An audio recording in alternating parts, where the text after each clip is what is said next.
is one of the leading chartered accountant and one of my role model too. And like she's a very well experienced over the 4 decades in all the fields, especially in training. He had been in partner of Fraser and Ross and Deloitte, and she has authored many professional books, and she chaired many positions across India and various committees. And she got an award of Great Lakes Wonder Woman Award for the invaluable contribution to management and Woman Achiever Award for the Chennai Citizens Forum. And she is the independent director for a few companies, and with this, not listed companies. But this is a small introduction about the big speaker on today. I welcome Bhavani Balasubramanian, madam. I hand over the session to you, madam. Please take over the session, madam. Thank you. Thanks for your kind words, Shankar. I thank Sri Priya, Mr. Shankar, and Santosh Kumar for giving me this opportunity. Is my voice clear and I heard? It is audible, madam. Very well audible. Yeah, thank you. So this is a wonderful opportunity to be with you all to talk on a topic of current interest, which is the Schedule 3.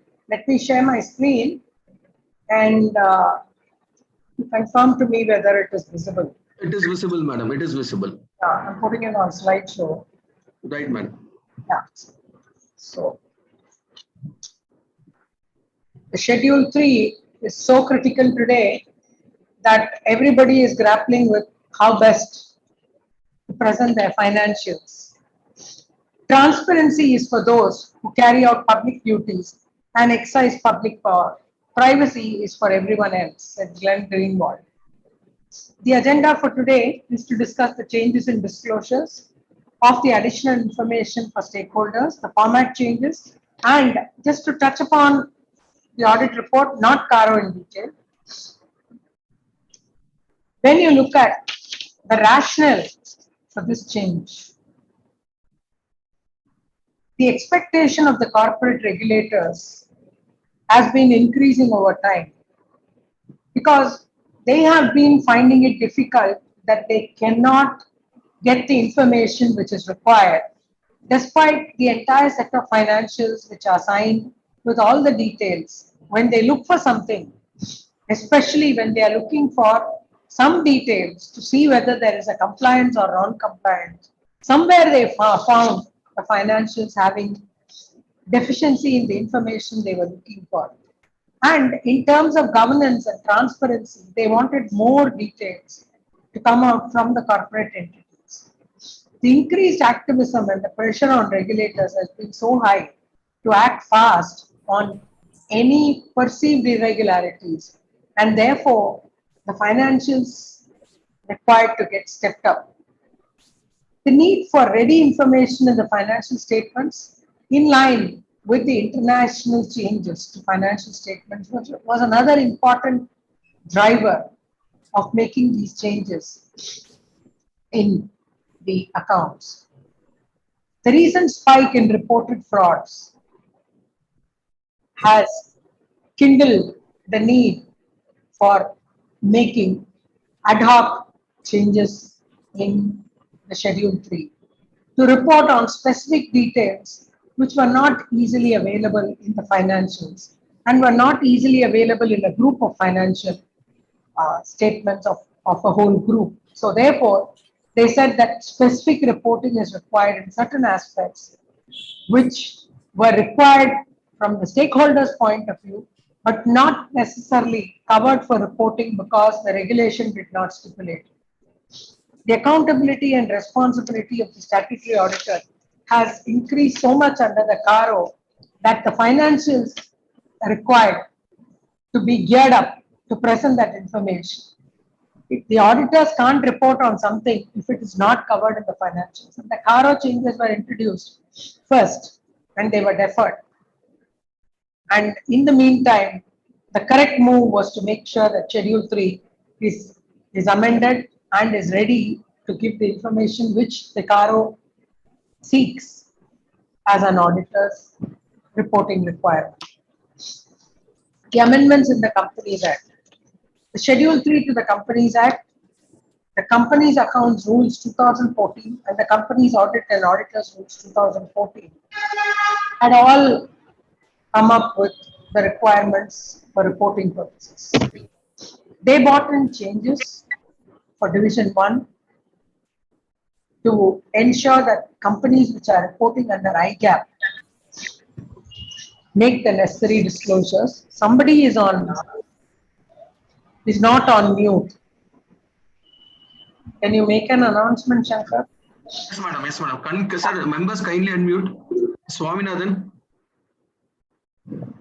Yes, madam. It's done. Yeah, kindly mute. Division 2 is for those companies which report under Ind AS, and Division 3 was specifically carved out for NBFCs. So these changes were introduced as 3 divisions, and as usual, Part 1, Part 2, and Part 3 in Schedule 3 were there. So Part 1, you are all aware, is the form of the balance sheet and the statement of changes in equity, and it is the Part 2 is for the statement of profit and loss account and general instructions for preparing the profit and loss account.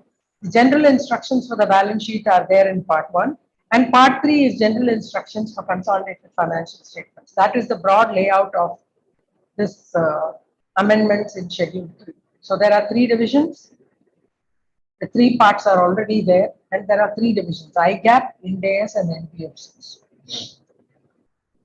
So when we look at these amendments, the Schedule 3 was applicable from 1/4/2014. The amendment dated 24/3/2021, and the additional disclosures came in. To present current and non-current assets, the liquidity based and the permanency based presentation of financials, and presentation of current and non-current was there in a particular order. The exception based on the order of liquidity was there where it was more meaningful, and even a hybrid system has been allowed where the company has got diverse operations. The compliance with Schedule 3 and Ind AS 1 make the presentation of financial statements complete and true in accordance with the requirements of the Companies Act. There is a general instruction on materiality. If something is material which would influence the economic users, then it has to be disclosed in a manner that it's present in the similar class of transactions. If the law requires a presentation to be made which is over and above or different from Schedule 3, the law will prevail. The law requirements will prevail. So when we start with the share capital, these are changes, and I'm going to go through item by item on what the changes are. And broadly, this presentation has covered Ind AS and the NBFC details. And what I would do is, after covering this, I would come back to Division 1 and give you what are the comparative aspects. When it comes to shares held, shares under Section 2, subsection 84, subclause 84 says shares include stocks, and shares would mean the interest of a member measured for liability and dividend purposes. Shares held by promoters at the end of the year, promoter-wise and class of shares-wise details have to be disclosed. The percentage change during the year has to be also given. Under Section 269, the promoter is one who is named in the prospectus and identified in the annual return under Section 92. And the details of promoters have to be given, and the percentage change with the opening balance or the date of issue as a base should be disclosed. The percentage change from the opening balance to the, or whichever is the date of issue, if there is a percentage change during the year, that has to be disclosed.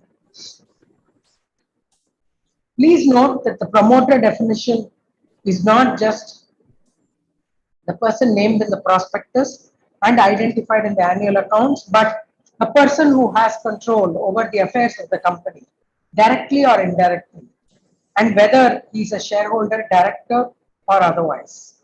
It's important to make a note that the promoter definition is fully addressed and those disclosures are made. When we come to the next aspect on statement of changes in equity, it is required that the equity share capital, the movements are given in detail, the balance at the beginning of the current reporting period, the changes in equity capital, the restated balance at the beginning of the reporting period, changes in equity capital during the year, and the balance at the end of the reporting period. When it comes to other equity, disclosures on share application, money pending allotment, equity component of compound financial instruments, money received against share warrants, various reserves, retained earnings, revaluation surpluses, debt instruments and equity instruments through OCI have to be disclosed in detail. The statement of changes in equity. The changes which have to be disaggregated, the equity portion of financial instruments, the effective portion of cash flow hedges, debt instruments which are fair valued through OCI, and equity instruments which are fair valued through OCI, and the effect of foreign currency translation and branches. And if there are differences, if there are impact of changes due to prior period changes in accounting policies, that has to be quantified for each aspect. When it comes to loans, especially NBFCs, this can be given under the notes.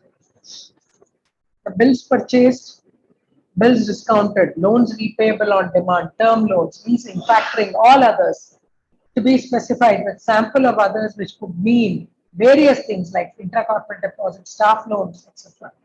The breakup of the total loan should also be disclosed, and details of tangible assets secured by intangible assets, all the securities, and covered by government guarantee and unsecured should also be disclosed. It is important that these loans are measured at amortized cost or at fair value through other comprehensive income or fair value through profit and loss account or designated to the P&L account. The impairment loss allowance also requires to be disclosed, and there are extensive disclosures on account of qualitative and quantitative details, and they have to be given very clearly as part of the disclosure requirements.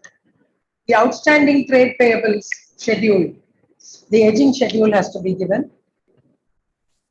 In terms of the aging, the pattern followed is less than 1 year, 1 to 2 years, 2 to 3 years, and more than 3 years. And this has to be distinguished between MSME and others. And there is a further distinction on disputed dues with MSME and disputed dues with others.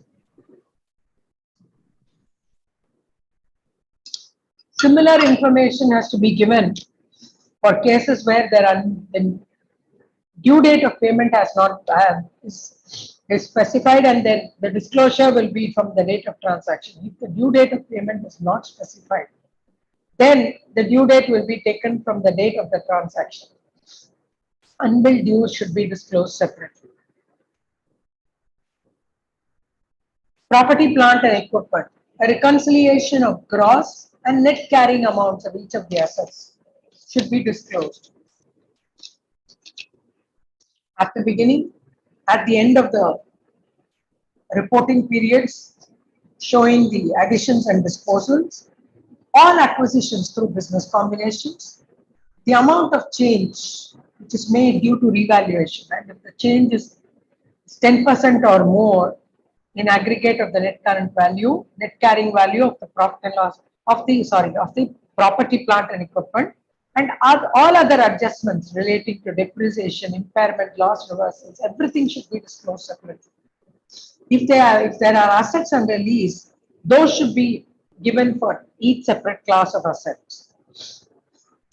When we talk about the net carrying value, the corresponding depreciation should also be disclosed. And it is important that these are called disposals and not reductions. When you look at the assets on lease, the right to use and Ind AS 1116 additional details disclosures should also be given. When we talk about assets like bearer plants, other assets, we will have to specify the nature of those assets like biological assets, like tree bushes, cattle. A reconciliation is required for those kind of assets in terms of their opening balance, additions, and so on. Items like cotton plants, grapevine, and tea bushes, they are also sometimes classified under bearer plants. The gain or loss on fair value needs to be disclosed for assets, and all guidance relating to property, plant, and equipment should also apply to investment property, which is held for fetching rentals or for capital appreciation.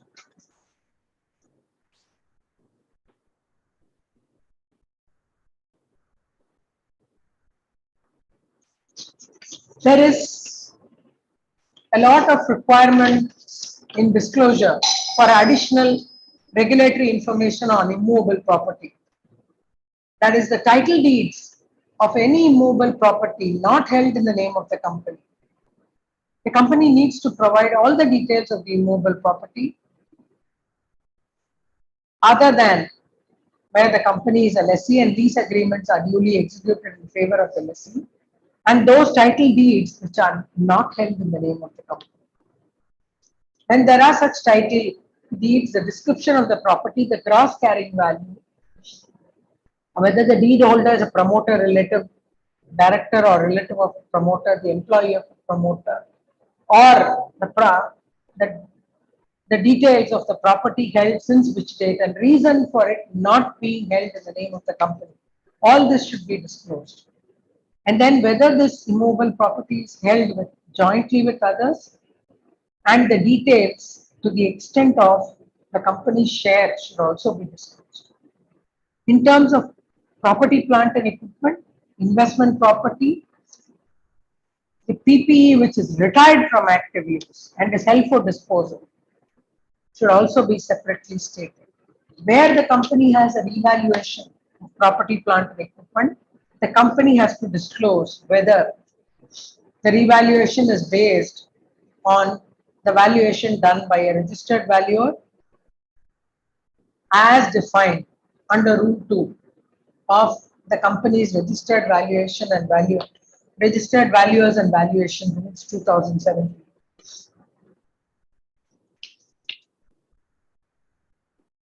When we talk about capital work in progress, there again there is an aging schedule, less than 1 year, 1 to 2 years, 2 to 3 years, and more than 3 years. If we recall, capital work in progress was one thing where we used to concentrate only on those which normally went into capitalization. If something stayed under capital work in progress for quite some time, it was genuinely thought that it's still capital work in progress and is worthy of getting capitalized at some time. But somewhere it has been found that capital work in progress has to be reviewed with a little more detail, and therefore these disclosures have come in. The projects which are in progress and the projects which are temporarily suspended have to be specifically noted and disclosed. For capital work in progress where the completion is overdue and it has exceeded its cost when compared to the original plan, that detail has to be disclosed. The CWIP project-wise details has to be given for each completed project. And then that which is lying between 1 year, 2 years, more than 3 years, for those which completion is overdue but not done, that has to be disclosed separately. Where the activity has been suspended, that also has to be disclosed along with this aging details. When we think about this, it's not just a disclosure, it is where there is a cost overrun, whether a test for impairment and the project is taking longer than expected. Is there an impairment? Is there a suspension? And is there an interest which needs to be stopped being recognized? And if there are administrative expenses for an inoperative plant, what should we do with that? These are all aspects which one needs to consider. And I think giving all these details is what is going to prompt people to think about the accounting treatment for those aspects. Leave alone the stakeholders who will ask questions for this, but gives us a good chance to revisit these things when the accounts are being prepared.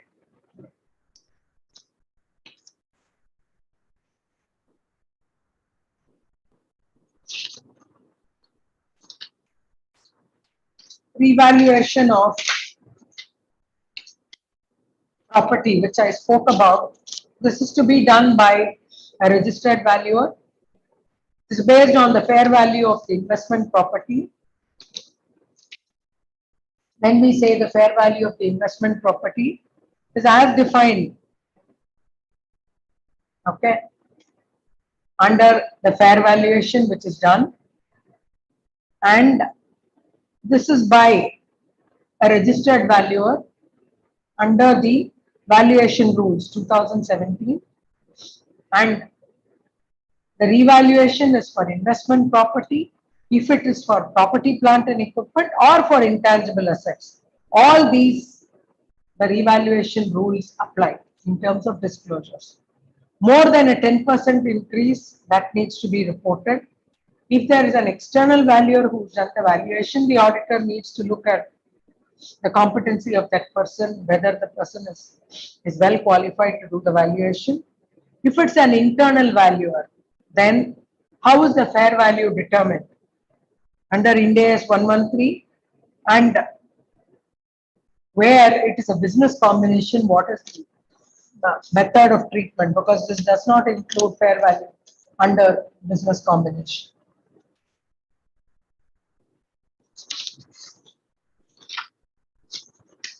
Benami property 10. When we look at the definition of benami property, a property which is subject to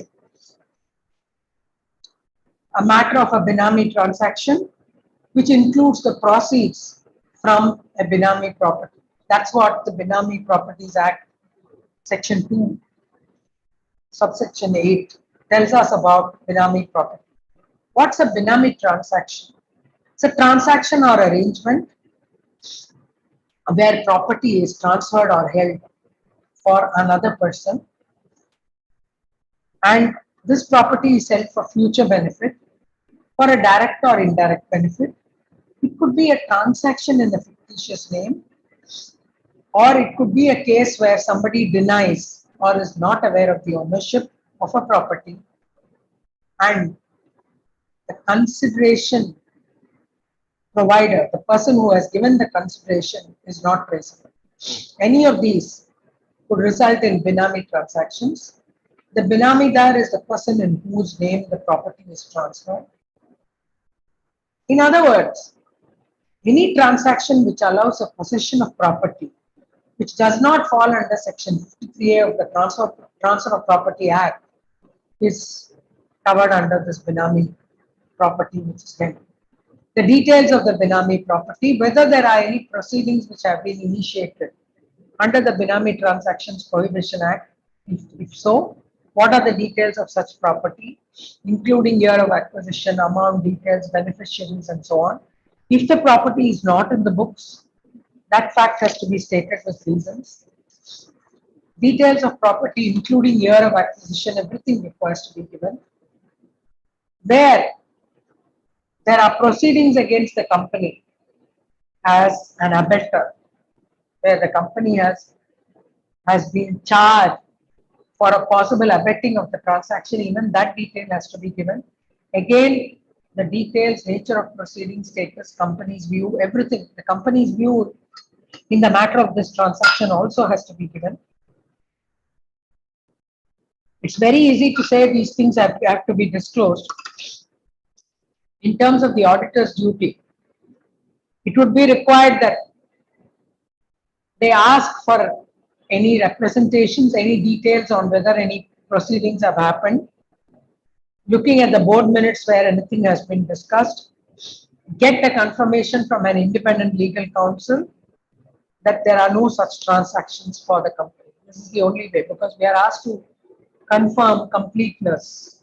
So getting a representation and doing a basic check on whatever evidences are possible to be available is the only way.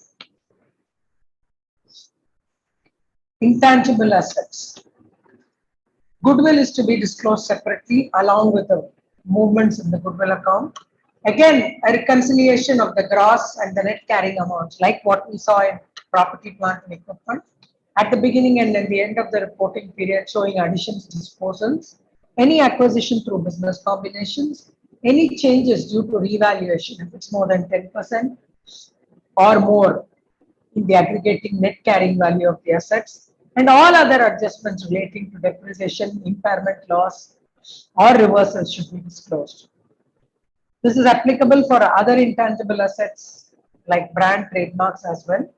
Contract assets, capital advances, security deposits, and prepaids are those which are covered under other assets. When we talk about capital advances, these would get covered under other assets. Intangible assets under development, they could be again on an aging basis, 1 year, 1 to 2 years, 2 to 3 years, and more than 3 years. Projects which are in progress, projects which are suspended, any intangible assets under development, there again the status of development. Just as in the case of capital work in progress, any cost overrun when compared to the original plan, what are the details? And if the activity has been suspended, why the activity has been suspended. Very similar to capital work in progress. The pattern is that the aging is required for 1 to 2, 2 to 3, and over 3 years. That's common. And then suspension, project activity not happened, and cost overruns. These are also common threads which are expected to be disclosed. It is a little difficult under intangible assets which are under development, because the collation of costs which have to be done is a challenge, especially if they are internally developed. Capturing of the correct employee costs, all the expenditure which is incurred for this particular intangible assets has to be identified and captured in detail, and should be considered for this classification purpose. Trade receivables. Trade receivables, as we are aware, is for goods and services, and all other receivables are those which income emanates from others in revenue operations, right? So when we talk about particulars outstanding, it is for the period less than 6 months, 6 months to 1 year, and then it just proceeds up to more than 3 years. If these are undisputed trade receivables, undisputed considered good, then undisputed credit impaired, undisputed having significant credit risk, then trade receivables considered doubtful, then we are talking about disputed under the same classifications.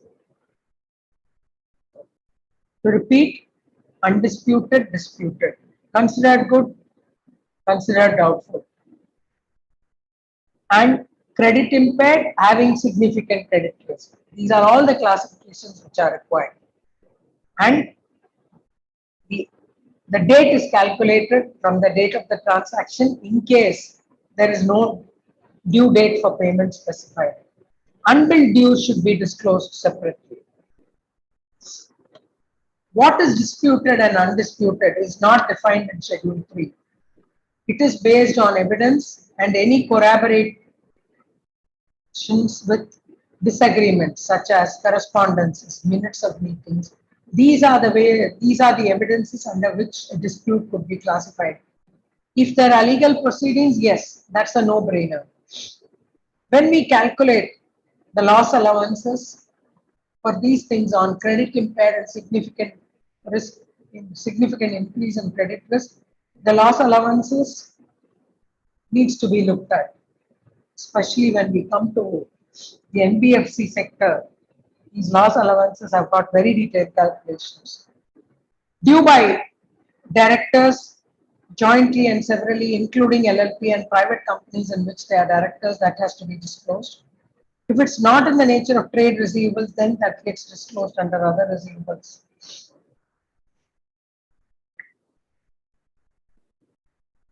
loans which are given. The disclosures are under bills purchased, discounted loans repayable on demand, factoring, leasing, and intracorporate deposits. Broadly, these are at amortized cost or at fair value through P&L or designated fair value through P&L. They are the security details in terms of whether they are secured by fixed assets, intangible assets, whether they are covered by guarantee and so on, in India, outside India, and then details on finance leases which are covered under AS 1116 and Schedule 3, and then credit risk on financial statements under AS 107 and Schedule 3. All these details are required to be given. When it comes to other non-financial assets, it talks about inventories, current assets, investment property, and biological assets other than bearer plants. When we come to financial liabilities, this would include, as shown on the screen, securities, liability components of compound financial instruments, again the classification based on amortized cost, fair value through profit and loss account, or designated fair value through profit and loss account. There again, there's a distinction whether within India or outside India. For bonds and debentures, the disclosures relate to rate of interest, particulars of redemption, ascending order of maturity and conversion. This has to be listed out, and it starts from the earliest date of redemption or conversion. Even the way it has to be disclosed is given. Particulars of any redeemed bonds or debentures in which an NBFC has the power to reissue has to be disclosed. Liabilities arising out of securitization transactions resulting in issue of debt securities is also to be disclosed. When we talk about borrowings, there's a whole host of disclosures which come in from banks, from other parties, deferred payment, loans from related parties, financial lease obligations, liability components of compounded financial instruments, loans repayable from banks, from others, and from other parties, other loans which are there, for example, securitization liabilities, loans guaranteed by term loans guaranteed by directors, the aggregate amount of such borrowings needs to be disclosed, loans from related parties, and liabilities arising out of securitization transactions. Those also have to be disclosed. The terms and other liabilities are the nature of the security should be disclosed in every case. The terms of repayment and other loan periods and amounts in default have to be disclosed.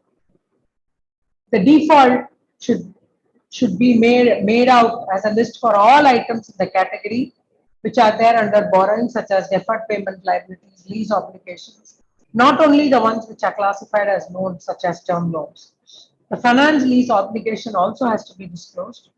The measurement categories for amortized cost, again, fair value through profit and loss account, designated fair value through profit and loss account within and outside India, and the deferred payment liabilities have to be disclosed. Borrowings from financial institutions.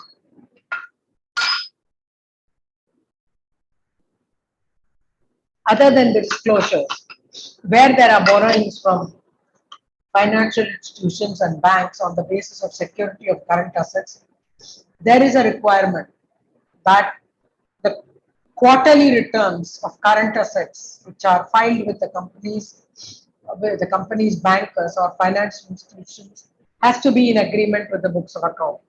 If not, a summary has to be prepared, and summary giving the reconciliation, the reasons for the material discrepancies has to be prepared, in which all the details are adequately disclosed. And what's important in this is, let's assume there is, for example, a working capital facility of, let's say, 5 crores, but that's not used. Even if you don't use, you've used only 5 crores, and even if you don't use, the whole amount is for 10 crores, you still have to submit the information. It is required for any facility availed for sanction. If there is a difference between the books and the return, the details have to be given. When we talk about fixed assets which are pledged, we need to also take into consideration the book value and the actual value, which is there in terms of market values or in terms of the current value of these assets, even that needs to be compared, because the idea is that there can be no discrepancies or no shortfalls when it comes to a realization. The quarterly returns in many entities were not necessarily emanating from the books of account, and it was only towards the end of the year these figures were reconciled, and bankers were finding it very difficult to get the correct picture of the current assets, and that is why this requirement has come. And specifically, management and auditors have been asked to look at this reconciliation.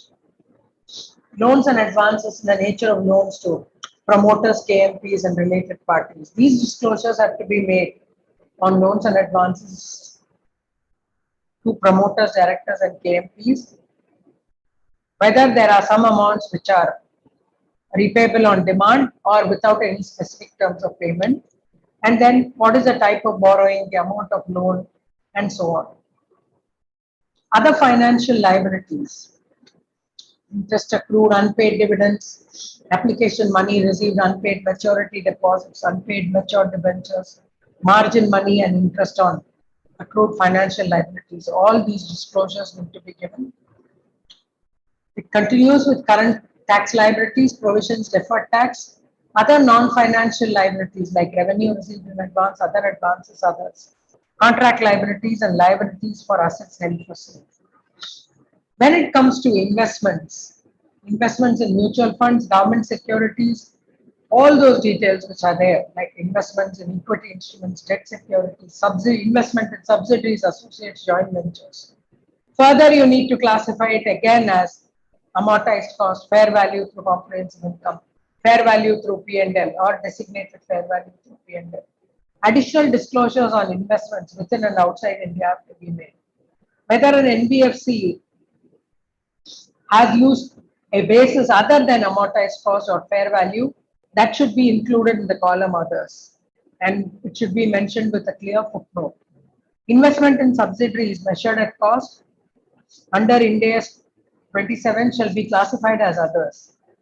It is important to recognize a loss allowance for expected credit losses. We are well aware of that. In case of debt instruments measured through fair value through OCI, the fair value changes should be presented, and details of those should also be disclosed. Investment in subsidiaries, joint ventures, for consolidated financial statements, investment accounted under the equity method should be shown separately as a line item. Where the entity holds investments in subsidiaries, joint ventures, and structured entities, it is important that those line items of investments are disclosed. Unconsolidated structured entities should be disclosed as part of others. In the case of investments in other than structured entities, the nature and extent would imply the number of such instruments which are held and the face value of each instrument. If you look at the detailed disclosure which is required, those which were aspects which were seen by us as an additional information, or were only one or two rare situations, all these are now expected to be brought out in detail, because the financial statements are required to disclose in complete details the investment in subsidiaries and associates and joint ventures. Utilization of borrowed funds. Where the company has not used the amounts for a specific purpose, the company should disclose the details of where they have been used. They are now talking about the end use, and verification of this is a challenge for any professional. Willful defaulter. A person so declared by a bank or a financial institution or a consortium in accordance with the willful defaulters RBI guidelines is a willful defaulter. When you talk about default, what is default? Default is default in meeting an obligation, plus it could also be default in meeting an obligation plus diversion of funds. It could be both these circumstances and the funds not being available for any other assets. And it could be that there has been a disposal of the property which was covered for a particular lending, and that property could be disposed or given away for some other loan which is borrowed. All this is falling under the gamut of willful default. So how do we verify this? We need a direct bank confirmation. Now, bankers are asked to confirm by chartered accountants when we get an annual direct confirmation that this account is not a willful defaulter. The confirmation is modified to include this clause. The other options are looking at whistleblowing, looking at any hotline, looking at any disputes where ombudsman and others have come in. If there is nothing, the only way to make sure is getting these bank confirmations and also getting representations from the CEO and the company secretary that this is not applicable to the company. Companies which are struck off. It is important that the name of the company, the nature of transactions with the struck off company, the balance outstanding, whatever has been the relationship, and any investments or receivables, payables, or outstanding balances with these struck off companies are disclosed. The idea is this needs to be evaluated closely, and as per section 276, we have to see whether it's a related party on that date.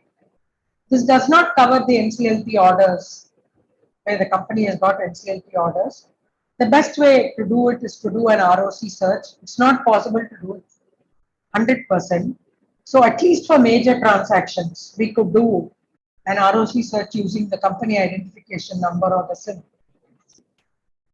It is important for us to make sure that the company vendor master, customer vendor master is updated by the company, and the KYC certification by the bankers are obtained on a regular basis. Registration and satisfaction of charges.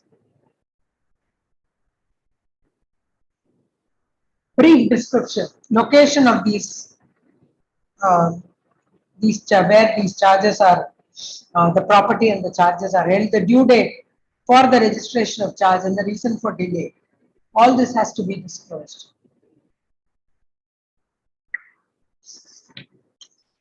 Companies beyond specific layers.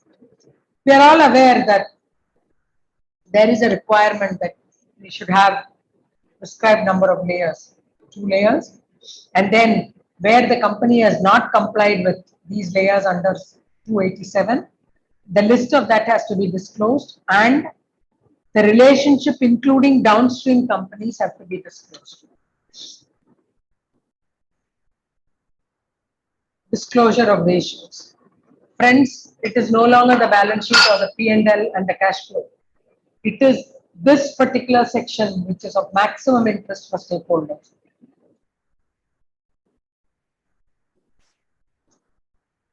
The current ratio, the company's ability to cover short-term obligations and current assets requirements. The debt equity ratio, talking about the financial leverage. The debt service coverage ratio, to look at net operating income divided by the debt serviced. The return on equity, which is the measure of profitability. The cost of investment divided by average inventory, which is the inventory turnover ratio. The net sales to the average receivable, trade receivable ratio. The trade payables, which would disclose the number of days the amount is unpaid. The net capital turnover, which talks about the working capital and the net profit. The net profit ratio, which gives the net profit divided by the revenue. The return on capital employed, which gives us the profit generated per rupee. And the return on investment, which is the net profit by cost of investment. These ratios are very critical for the company's financial health to be known with a bird's eye view. If at all stakeholder would be interested in future in financial statements, it would be this particular set of disclosures. The capital to risk weighted in the case of NBFCs, the 9% is there for RBI, we are all aware. And for the CRAR, the minimum requirement for solvency, and the CRAR for Tier 2 also has to be disclosed. The liquidity coverage ratio is another important disclosure which is required. It is given that the company should disclose and explain the numerator and denominator for computing the above ratios. And if there is a change which is more than 25%, an explanation should be given as to why this ratio has increased or decreased by more than 25%. What should be included in the numerator and denominator could be based on several guidelines, circulars, ratios which are used in common parlance, investor reports, industry reports, market research, and credit rating agencies' ways of calculation. It could be any of those.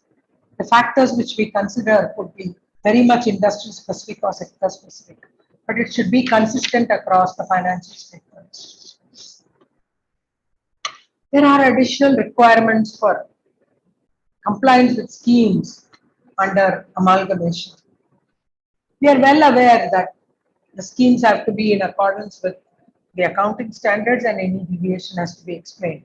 We are well aware that the chartered accountants are asked to give a certificate that the scheme is in conformance with the accounting standards anyway.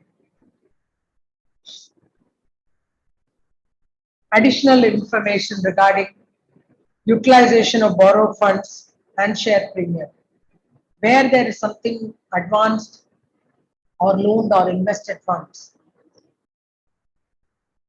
it is important for us to see whether these are directly or indirectly lent or invested with other persons or entities, and whether there is a guarantee or security which needs to be given.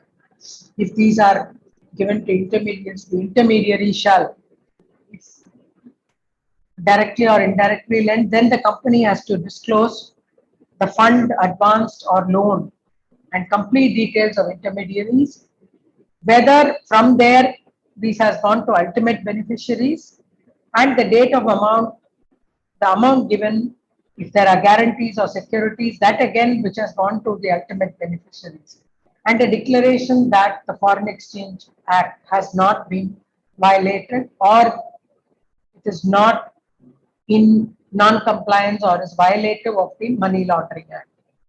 The idea is when monies are transferred between companies and its subsidiaries as ICDs or as support for their day-to-day workings, it is important that all these requirements are met and the regulators get a comfort that FEMA and PMLA are not in violation. Similarly, for funds received by a company, it is the reverse, the same set of provisions.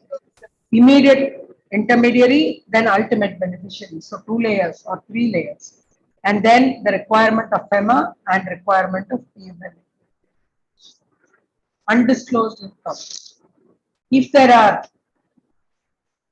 any assessments in which undisclosed income has been identified, state whether this was unrecorded and the related assets now have been recorded, and whether there was an exception and immunity for disclosure in any case.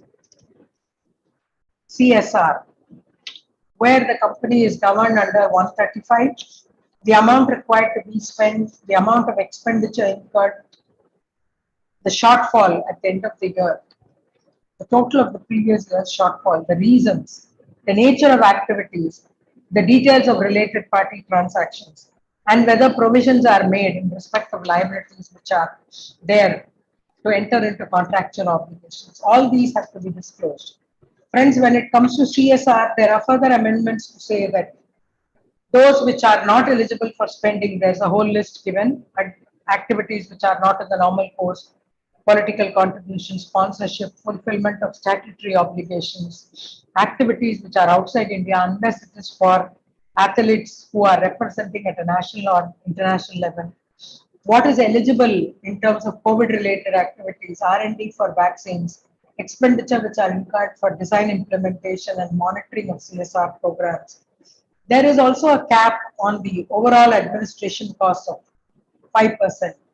When CSR funds are unspent, they have to be transferred to an unspent corporate social responsibility account, and then they should be spent in 3 years. And or else 6 months after that, it has to be transferred to the designated funds. An impact assessment is also suggested for those which have an average spend of more than 10 crores over the past 3 years for each project which is more than 1 crore. Cryptocurrency, where the company has traded in cryptocurrency or virtual currency, the details of the currency held, and if there are any deposits or advances from any person for trading in cryptocurrency or virtual currency, that has to be disclosed. There are these financial statement and disclosure requirements, the additional disclosure requirements, which are more in terms of presentation and rounding off, which are all listed here. Where the total income is less than 100 crores, you can round off to the nearest thousands, hundreds, lakhs, or millions. If it's more than 100 crores, nearest lakhs, millions, and crores. This is the order of how the items are presented: P&L, revenue from operations, grants received, and so on. Similarly, in balance sheets, I've just given the way these have been rearranged, either in the previous subclassification or in the subclassification below. When we come to Division 1 disclosures, Division 1 are the non-Ind AS financial statements. Could be very much applicable for the smaller entities which are being audited by us. The order of the balance sheet would still remain as equity, liabilities, and then those of assets, whereas now the Division 3 and Division 2 is assets, equity, and liabilities. The property, plant, and equipment for Division 1 would be in the order in which the schedule states. The trade receivables require only a 6 months classification. There are no disclosures which are there related to assets held on sale. There is a disclosure requirement for share application money and premium on shares received to be disclosed separately. If there are compound financial instruments, that has to be disclosed. Extraordinary items, there is a specific disclosure. Then we look at further what are the differences between Division 1 and Division 2 and 3. OCI and EPS are not required for Division 1. The threshold for separate disclosure of revenue and expenditure exceeding 1% or 1 lakh still remains. In Division 1, there is a need to disclose raw material consumption, WIP traded goods under broadheads. CIF value of consumption is required. Expenditure in foreign currency is also there. And disclosure of indigenous and imported items. Remittance of foreign currency is also to be given. When you look at other disclosures, classifications of earnings in foreign currency, export of goods on FOB basis, then royalty and professional fees, and interest and dividend income, and other income. All these have to be disclosed. The board's report. When we talk about the board's report, if there is any application which is pending under the bankruptcy proceedings, that along with the status at the end of the year should be disclosed.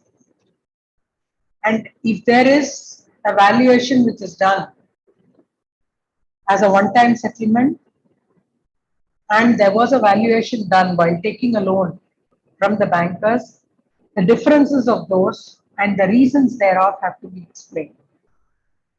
These two are specific requirements which have been introduced in the Act because there have been practical difficulties wherein these valuations have been different and there is a huge dent because of the one-time settlement, and there is a huge valuation difference between the way the valuation done when loans were availed from bankers and where there is a one-time settlement, and that is why the reasons are asked to be explained. When we come to the auditor's report, There are other matters to be included in the auditor's report. For instance, the company has to disclose the impact, if any, of pending litigations on the financial position in its financial statements. If there are any pending litigations, what is the impact? Would it impact the financial position or not? That has to be a categorical statement. If the company has made any provision as required under the law for any material foreseeable losses or long-term contracts, including derivative contracts, these are to be specifically disclosed in the auditor's report. Then the next thing is whether there has been a delay in transferring amounts and the amounts required to be transferred to the Investor Education and Protection Fund by the company. So these are additional disclosure aspects which have been introduced in the auditor's report.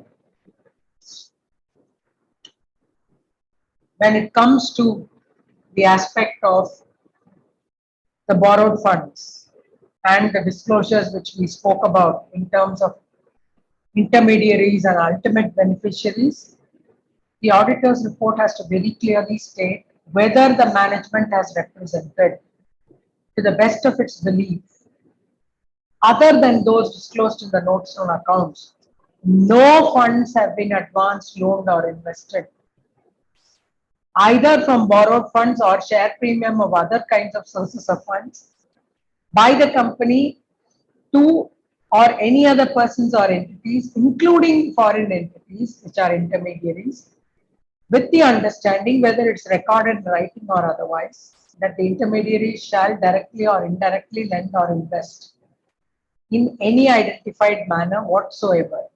So let us analyze this step by step. The management has represented to the best of its knowledge and belief, other than those disclosed in the accounts, that until then there is no confusion. No funds have been advanced, loaned or invested. So there are no funds which have been advanced. No monies have been advanced. It is not necessarily from internal funds. It should not have been taken as a loan. It should not have been invested from borrowed funds or from share premium or any other sources or any other kind of funds by this company to whom? Any other person, entity, foreign entity, intermediaries. So first aspect is disclosure, okay, of any advances, loans or investments from own funds, borrowed funds, share premium or other kind of resources. By whom? By the company to any person, entity or foreign entity, with the understanding, whether recorded in writing or otherwise. So it could be in writing as a formal agreement or it could be an informal understanding, whether recorded in writing or otherwise. About what? That the intermediary, directly or indirectly, whether it will lend or invest, either on behalf of the company or in any manner whatsoever identified, to an ultimate beneficiary.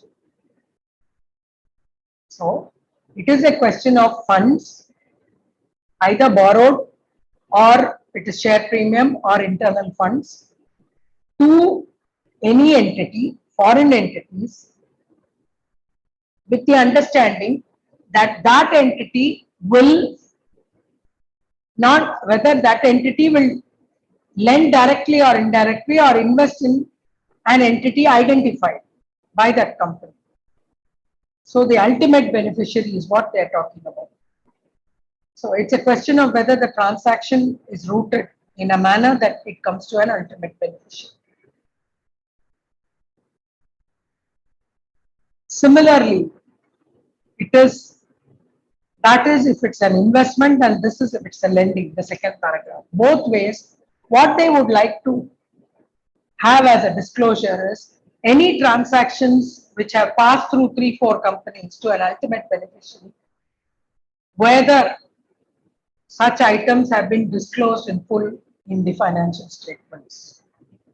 So many a time what happens is when there is an investment which passes through many companies, it's very difficult to trace them.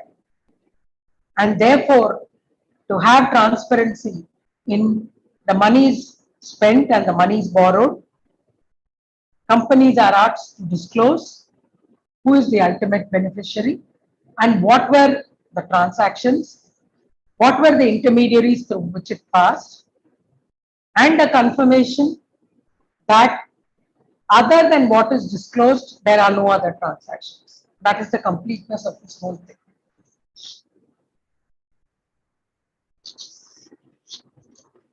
The next aspect on dividend. Whether dividend is declared and paid during the year is in accordance and is in compliance with Section 123 of the Companies Act 2013.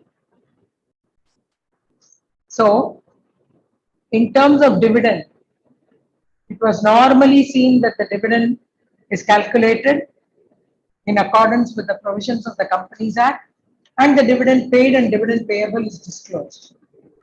The auditors are now asked to comment on whether it is in accordance with Section 123, which means the dividend declared as final dividend, the computation is in accordance, and if there are interim dividends which have been paid, those payments are in accordance with Section 123 of the Companies Act.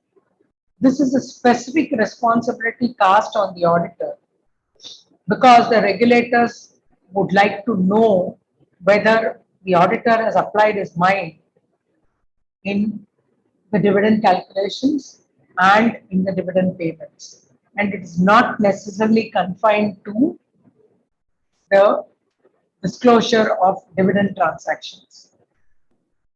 The idea behind this is that dividends are only paid out of real distributable surpluses and are in accordance with the Companies Act.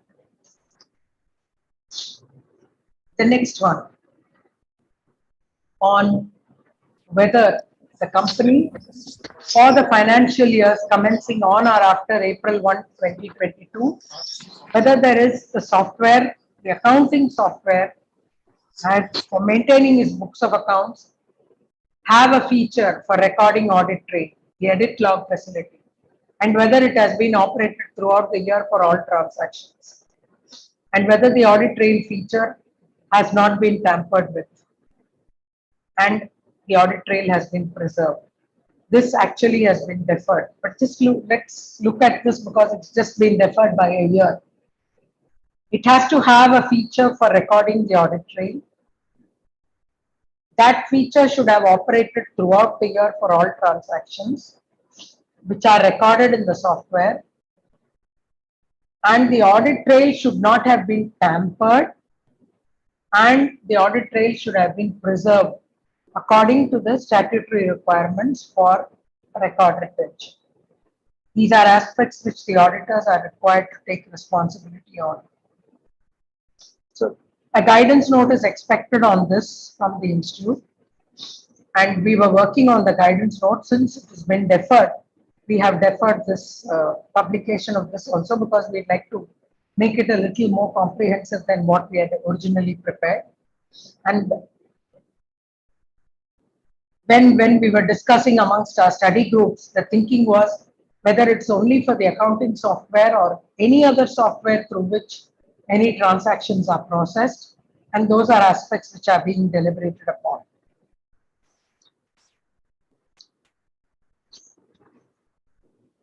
When we look at the way forward in terms of all these disclosures, the first aspect is to prepare the comparative information for all the years, that is 2021 and then on. So comparative information for 2022 would be 2021, and therefore we need to get those details ready. it will be very difficult to make a disclosure that these have not been adhered to for 2021. Comparatives have to be presented. The question is whether we need to make changes in the existing systems and controls. If for instance, if the receivables aging is auto-calculated by the software, that needs to be changed to give the classification from more than 6 months, less than 6 months to less than 1 year, 1 to 2 years, 2 to 3 years, and above 3 years. But all these enhanced reporting needs, for instance, just look at loans and look at the way any cost has been calculated, amortized cost, fair value through profit and loss account, designated fair value through P&L. So the reporting needs have become almost fourfold jump. So therefore, we need to know whether support systems are going to be there to generate this information. Alignment with the new reporting requirement. To what extent our financial systems would be able to align, or should we go in for newer systems? And to align with the new reporting requirement, whether we have to do a test example balance sheet as of February, and then make sure that for March we are well geared up. The IT systems need to step up their measures, especially the audit trail has to be stepped up, and all other aspects where the accounting software changes are required, those need to be made.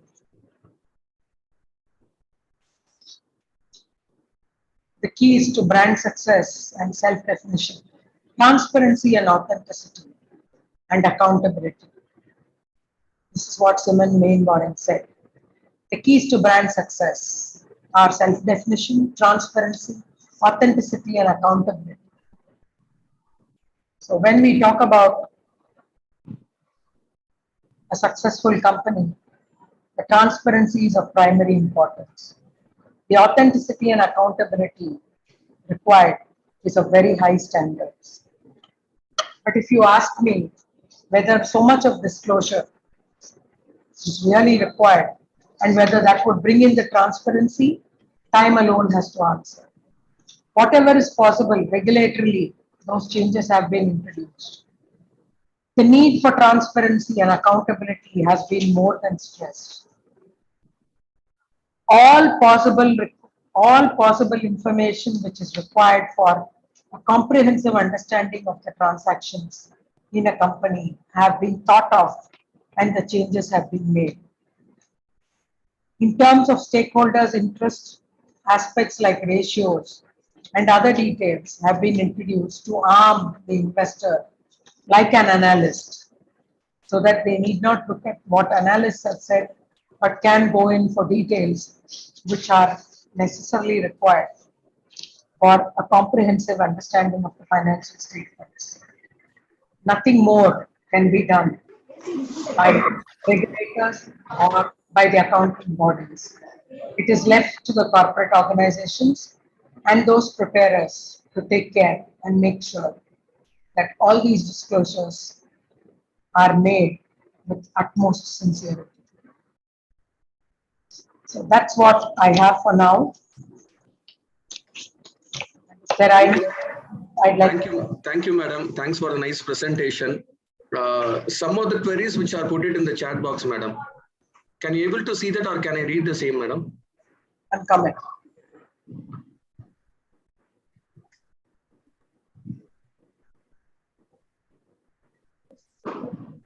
The two queries are raised. Yeah, I can see it. The case of a firm converted into a company, the carrying value of assets appearing in the books has been adopted as an opening balance sheet. Okay.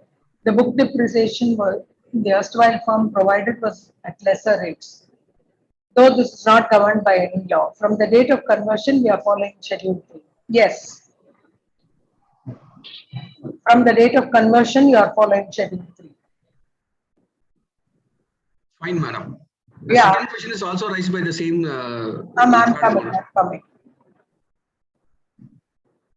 How should an unincorporated JV of a listed company be consolidated?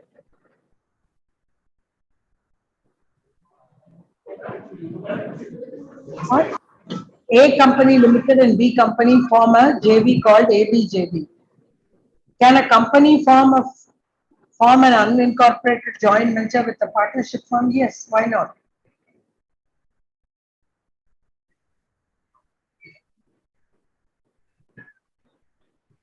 Any other questions? Members, any questions? Any more queries? Not necessarily on even Schedule 3. Any other questions are also welcome on auditing standards or anything you can ask me.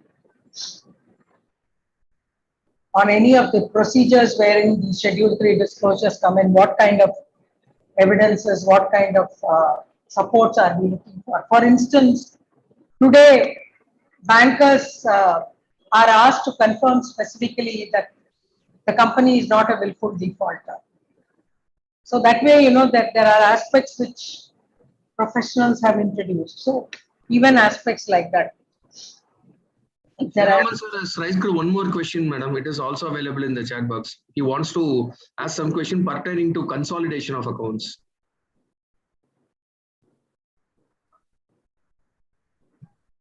Is it a regular line by line to the extent of interest held regarding consolidation? Yeah, that doesn't change. Not on Schedule 3, there are no changes in rules of consolidation. No. It goes by the accounting standard.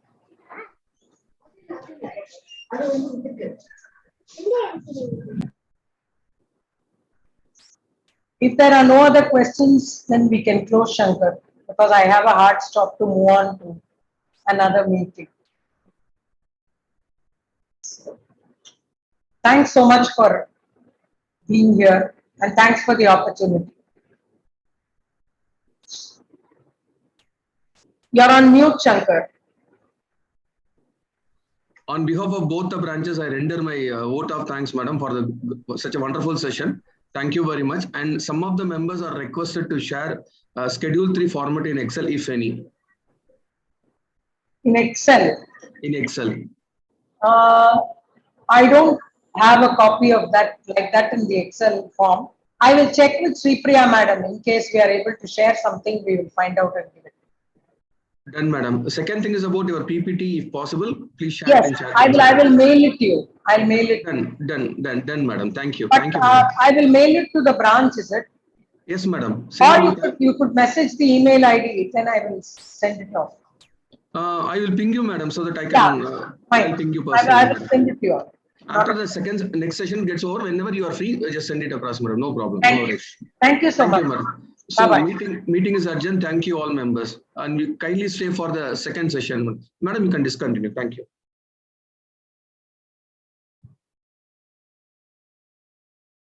Members, kindly hold for a minute. The second speaker is about to come.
Sir, sir.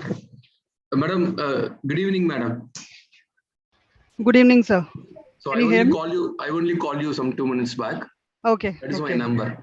Okay. So welcome you, madam, for this session organized by the Committee of Corporate Affairs and co-hosted by the Salem branch and Erode branch of SARC. This is Shankar, chairman of Salem branch. I welcome you for this session, madam.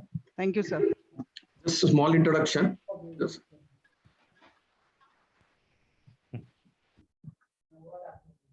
Rima madam is associate partner in PwC LLP Gurgaon, and she's a chartered accountant with more than 15 years experience across the various functions of accounting, auditing, and other corporate law. She's a senior member of National Technical and Regulatory Affairs and Assurance.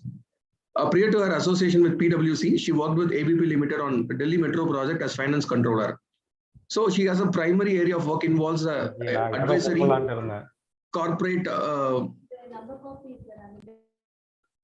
and regulatory changes of audit profession and presenting the thing. She is the special envoy of auditing and assurance board of ICAI and has been part of the various study group at ICAI, research committee, technical reviewer, board of studies, peer review board, instructor, ASB, AASB study groups, MCA Caro 20 and CIA, committee of loader and other laws integrated reporting. Ridhima madam is an instructor with extensive experience in undertaking training on Indian GAAP, IFRS, GIS and corporate law.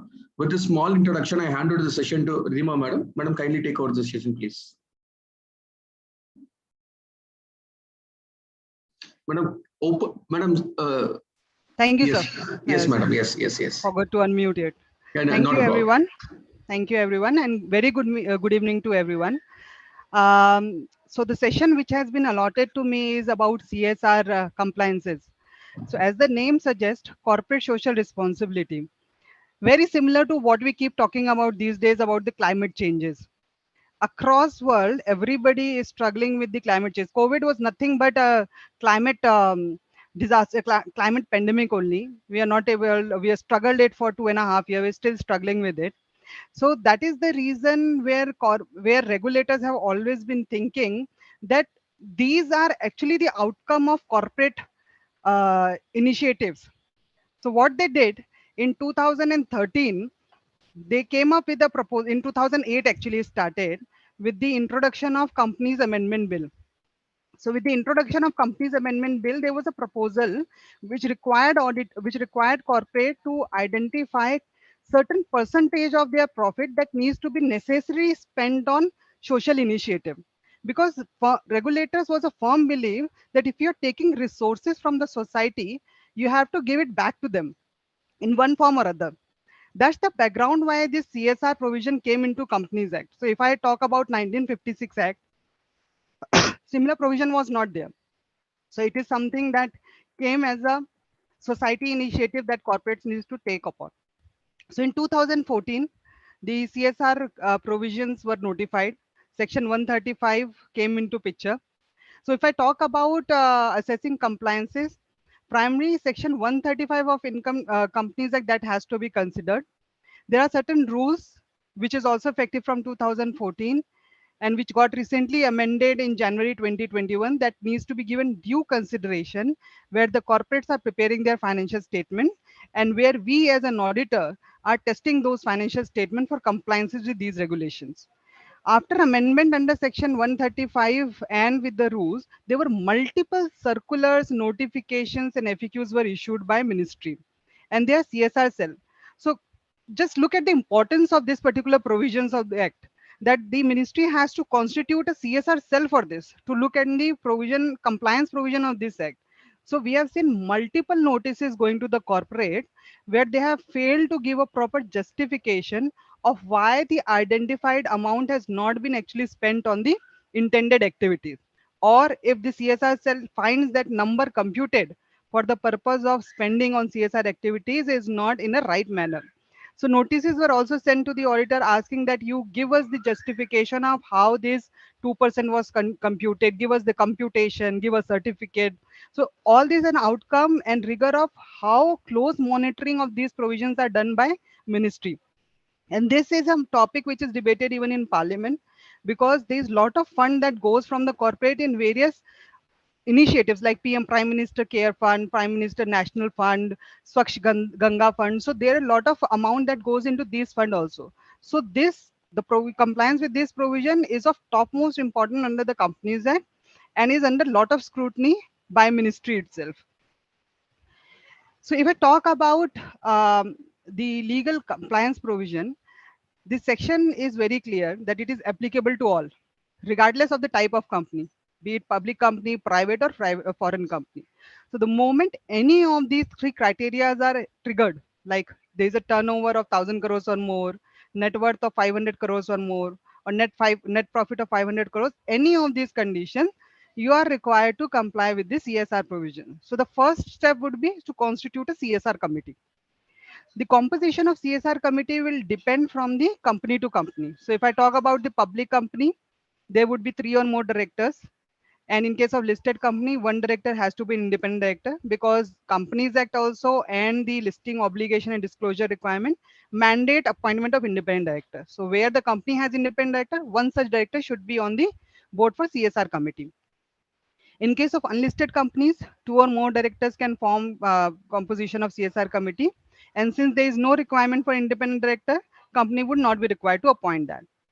In case of private company, since the mandatory requirement is to have 2 or more directors only, there is no additional requirement to have an independent director, and both the 2 directors can be on the board for the CSR committee. In case of foreign company, at least there should be 2 people.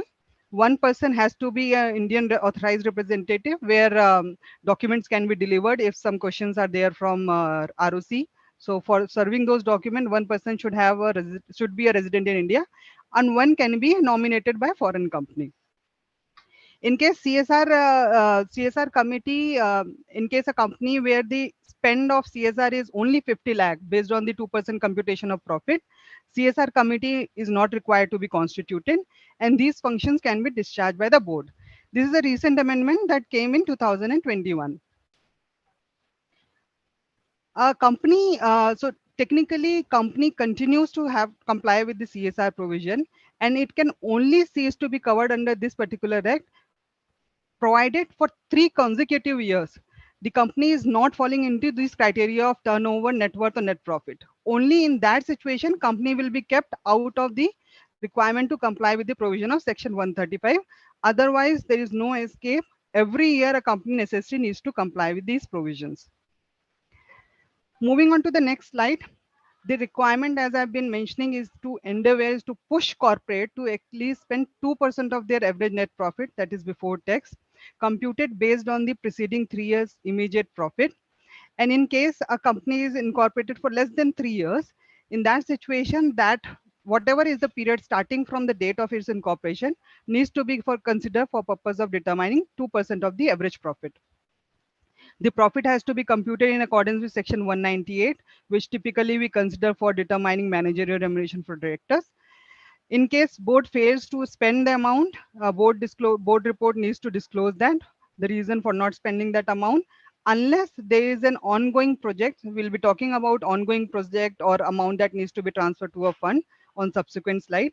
So unless it is related to these 2 categories, board will be required to give a full detailed disclosure of why they failed to meet the compliance requirement under the CSR norm. The act says that a corporate, since you are operating under a local area, so there is a circle of influence that a company exercise over that community or the area in which it operates. So you better target your spending of CSR in that local area. That's the preferable, that's the preference a company should give ideally. Similarly, there are activities which are identified under Schedule 7, where we refer to those PM Prime Minister Fund, Swachh Bharat Ganga Fund, all those gets pictured there. I have a slide also on Schedule 7 where we will take a look on what kind of activities fall under Schedule 7. So this schedule has to be interpreted liberally. There is a circular from ministry which says that interpretation has to be liberal. You should not go by the literal meaning which is stated on the items being listed there for CSR activities. Activities in India can only be considered except where a company is training sport personnel, which may be outside India. Otherwise, any activities, any endeavor taken outside India will not be construed as CSR expense. There are additional disclosure requirement and penal action that we'll be talking on the subsequent slides. So, considering the importance of CSR, it is very important for company to ascertain how actually they are proposing to spend the CSR. So there are various options which are given in the Act itself. A company can set up its own Section 8 company. By Section 8 company, I mean a non-profit organization. It can be through a registered trust, registered society, or with any in collaboration with any other entities which have established a similar trust, society, or a company, Section 8 company. Provided these are required to be registered with the ministry as per the new requirement, amended requirement of CSR Act in CAR 1 form. And these are required to have a 3-year track record to be considered for as a eligible organization which can spend on behalf of a corporate. There are recent amendment which clearly specify that surplus out of CSR activity not to be taken as part of business profit. For example, you took out the fund and you were intending it to, you gave it to the society for spending it, and society parked that fund into FD, and on that FD they got certain income. That income has to be plowed back in that CSR activity only. It cannot be taken as a part of business profit. It has to go back to the CSR because it is related to CSR fund. It is very clearly specified in the, it's now a integral part of the Act pursuant to the recent amendment of Companies Act. There are indirect and direct contribution which corporate says, okay, I have chosen a particular political party and that particular party is very active in a NGO or on a particular local society. So these contribution can be considered as CSR. Ministry says no. Under section 182 is very specific to deal with political party contribution. These are two different sections. Any contribution made for political society will not be considered as CSR expense. The ministry also clarified that these activities should be outside the normal course of business of a company. So let's take an example. A hospital, which is running a famous hospital having chain across India, is giving free services to poor for a weaker section of society. That will not be construed as a CSR activity. That has to be identified socially because the business of the business of that hospital is to give those medical services. A subsidized rate or a free cost to a weaker section of society will not be construed as CSR activities because these are in the normal course of business. An exemption which came from the normal course of business was in related to pandemic for COVID-19 vaccine. So suppose a pharma company, for example, AstraZeneca, they were taking research and development facility for COVID vaccine development.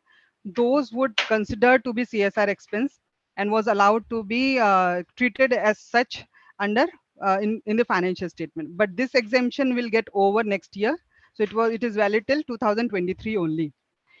Activities benefiting only employees which are of the corporate will not be construed as CSR activity. It has to extend to the society at large for the general welfare. Sponsorship. So suppose a company says, okay, I for the local community I will conduct a exam for the kids of that local community and give them scholarship so that they can pursue higher studies. Those kind of sponsorship activities will be typically taken as marketing benefit one-off kind of activities. Those will not be classified as CSR expense. Similarly, fulfillment of statutory obligation under any law, maybe for the climate changes, will not be construed as CSR activity. For instance, a company located near Ganga is polluting the Ganga water. The National Environmental Authority imposes penalty on that you have to clean this up, you have to set it right. All those kind of expenses will not be construed as CSR expenditure and would be construed as a legal expense, will not be allowed to be considered for the purpose of section 135.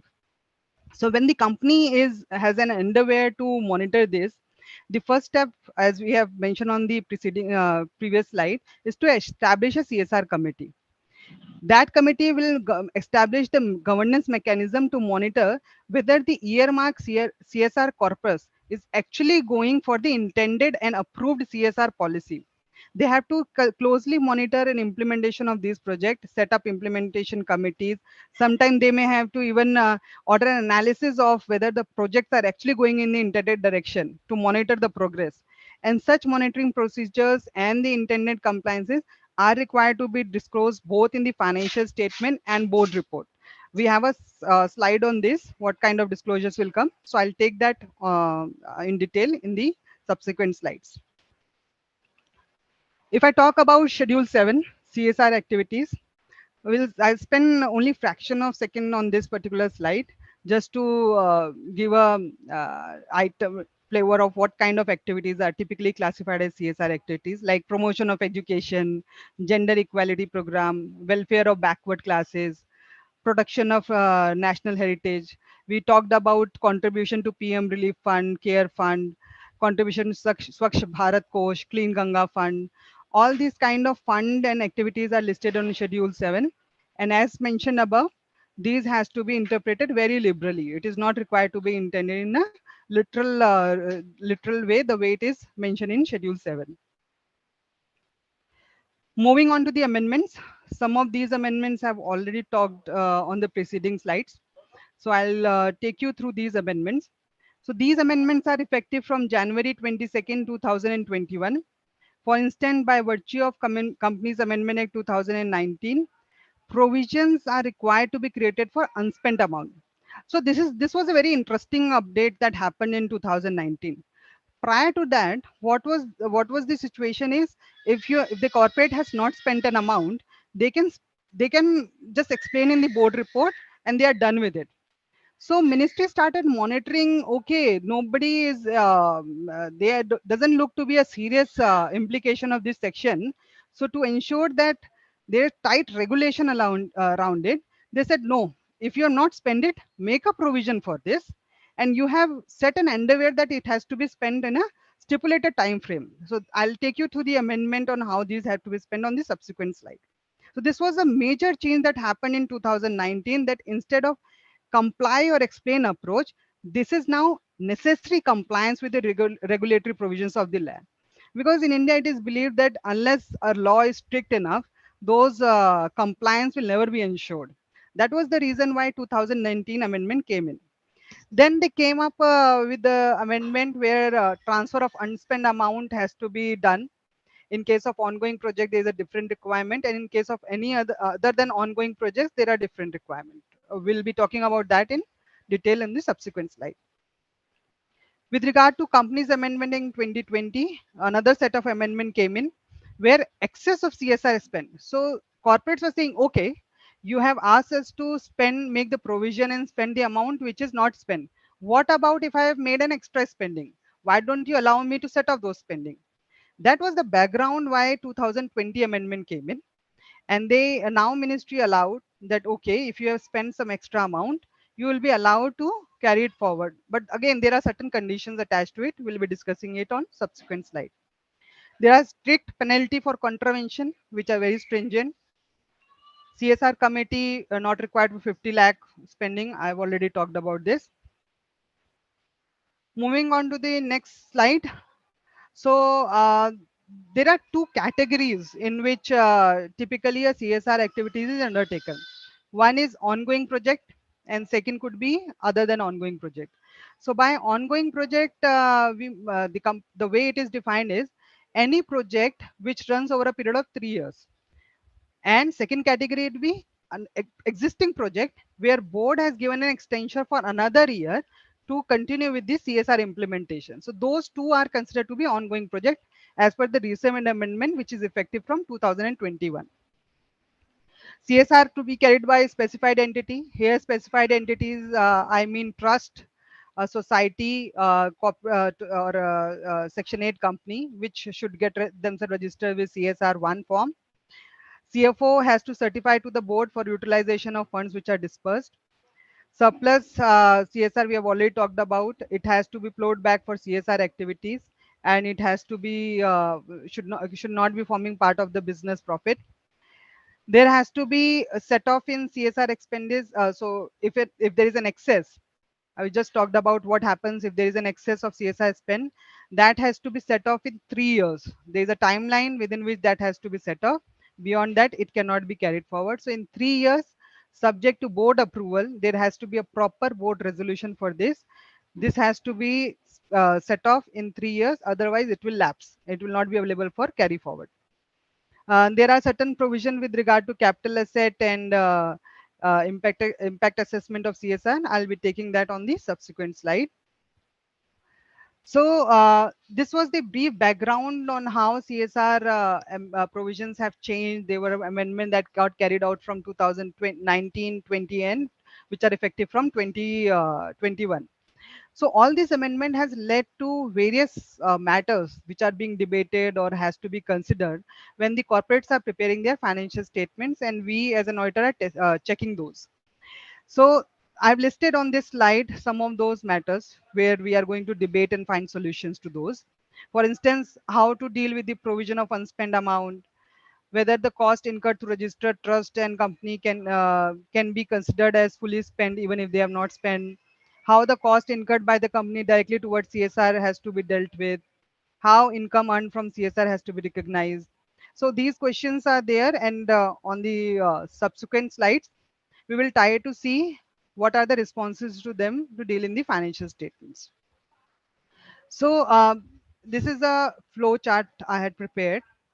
If you can zoom in your screen, you'll be able to see the text there. It's relatively small. So I'll just read it out for you. So as at the commencement of the year, a company is required to compute CSR liability 2% of the net profit. Very clear. Preceding 3 years or shorter of the period, whatever is the cases. The endeavor is to spend the CSR spend. As at the year end, see, there could be three situations. Either you have a shortfall in CSR spending, you identified 100 to be spent, but you spend only 80 rupees. The 20 rupees can be related to ongoing project or other than ongoing project. If the 20 rupees relates to an ongoing project, the amount of shortfall has to be transferred to a special bank account, which has to be titled a unspent CSR account within 30 days from the end of financial year. So the timelines are very clear. Within 30 days from the end of financial year, you transfer that amount to special bank account. Otherwise, that amount which is transferred to that special account has to be spent within 3 financial year from the date of transfer. Any unspent amount after 3 years has to be transferred to the fund which is identified in Schedule 7. We took a pause at that slide on Schedule 7. I'll just go back on that. So these kind of funds, PM Relief Fund, Care Fund, Swachh Ganga Kosh, Clean Fund, these kind of funds are the identified and fund under Schedule 7, where a company need to spend the unspent amount if they are not being able to spend it over 3 years in case of ongoing projects. There could be another category. The company is not undertaking an ongoing project and they are simply keeping it parked, made a provision for this, and they want to spend it during that period only. It's not against an ongoing project. In that situation, within 6 months from the end of the financial year, they have to that 20 rupees, which is a shortfall, has to be necessarily transferred to the fund. That's the another option which is given for cases where it is not related to ongoing project. In both the situation, the company, as at the year end, in accordance with the requirement of accounting standard, AS 29 or AS 27, has to make a provision for this shortfall and recognize it accordingly their financial statements. Another situation could be CSR is spent in excess of the requirement. So you were supposed to spend 100 rupees, you landed up spending 120 rupees. So the excess 20, which you have spent as a CSR liability, you will be allowed to carry forward and set off in next 3 years, provided excess amount does not include the surplus arising out of the CSR activity. For instance, we took an example of an FD. You did not park that amount in an FD and you got interest accrued out of it. That interest accrued on FD will not be allowed to be carried forward. It has to be immediately spent off. And the board should have passed a resolution to that effect. There should be clear resolution documenting that this is my intent to set it off over 3 years in accordance with the CSR policy. Third category, CSR spend. There is a surplus arising of CSR spend. We have already talked about that. Does not form part of business profit. It has to be spent in the same project or has to be transferred to a CSR project in case there is an action plan which a company has identified in which they want to flow it back, or should immediately transfer to scheduled funds identified in Schedule 7 within 6 months from the expiry of the financial year. This has to be recognized as a liability because there is no provision, there is no estimation involved, the amount is known and it has to be immediately spent off. So the question which typically comes in case of provision where I'm struggling with the situation, I have a shortfall of say rupees 20. There were question or queries on whether this provision has to be recognized on interim reporting basis. For example, in case of a listed company, whether it has to be done on a quarter by quarter basis. The law is very clear. Law says that company has to spend in a financial year, during the financial year. That's what the intent of law. So in a financial year, you are required to spend. So even if you are sitting in quarter 1, 2, or 3, you still have the remaining period in which the compliance can be ensured. So going by the intent of the law, unless there is a requirement to make provision under AS 29 or India's 37 for example a contract where you are mandatory required to make a provision for the committed obligation which you have undertaken, you are not required to mandatory record a provision for quarterly basis. So the provision has to be done on annual basis only, and company may voluntarily want to give such disclosure that I have not made a provision and will be assessed at this as at the year end for the shortfall or surplus in accordance with section 135 requirement. There is no mandatory requirement to give a disclosure under financial statement. It's the best practice, or you can say good governance practice, if the company intends to disclose that. So this was about provision and amount which is not spent, how to deal with that. There's another matter which frequently comes for debate is whether the staff which is undertaking activities on CSR, their salary cost will be allowed in full or not. So how used to happen, all the companies have their sustainability group, CSR group, where few people are on the job for undertaking the CSR activities only, and there are few people who actually volunteer in that program. So suppose a company says, okay, tomorrow we are going to go and contribute to the educational part of our company. So there some staff would be relating to that specific division of the company which are employed to undertake these CSR activities, and there could be some staff which is voluntary giving their hours that they also want to go and teach in the respective school to the poor to the weaker section of society. Their hours also get allocated to that. So the hours of employees who are voluntary coming in will be construed as part of administrative overhead. So administrative overhead is there's a cap of 5%. So their time cost will be charged into that. It is also defined in the act as a general management and administration cost for undertaking CSR activity. So there will be under that 5% computation that they have to figure that out, factor that out in that. However, the employees which are specifically employed to undertake CSR activities, their salary will be taken in full. That will be construed as CSR expense. So there is a circular on this that has clarified this position, that if it is purely for the undertaking that CSR spend you have employed, their salary will be considered in full. Otherwise, there is a capping of 5% and it should form part of the administrative overhead. With regard to consultants, so in case of big companies, there are big projects which are undertaken. Companies employ consultant. They may be employing consultant to assess their CSR policy, whether it's okay or not, to assess the monitoring and implementation of their CSR policy, and to assess whether there are gaps in the compliance with that. So the fee which is given to those consultant can be treated as CSR expense, but provided this again capped under that 5% of total expenditure limit. Beyond that, it will not be construed as CSR expense. So even in pursuant to the recent amendment, the act is also clarified that in certain cases where the amount of spending is pretty high, in I think it's 1 crore, in that situation you should appoint such kind of agency to monitor and get an impact assessment done for your CSR activities. And that impact assessment report also has to be forming part of the board report and the financial statement, what exactly the assessment has disclosed. Again, the fee paid to that consultant for performing impact assessment will have to be seen within the capping of 5% of total expenditure, which administrative and overhead, and will not be allowed as full CSR expenditure. So moving on to the next slide, we talked about various scenarios where company can undertake CSR spending through trust, Section 8 companies, or similarly appoint with in collaboration with other companies which are undertaking it through NGOs or trust having a track record of 3 years, provided they are registered with ROC with under CSR1 form.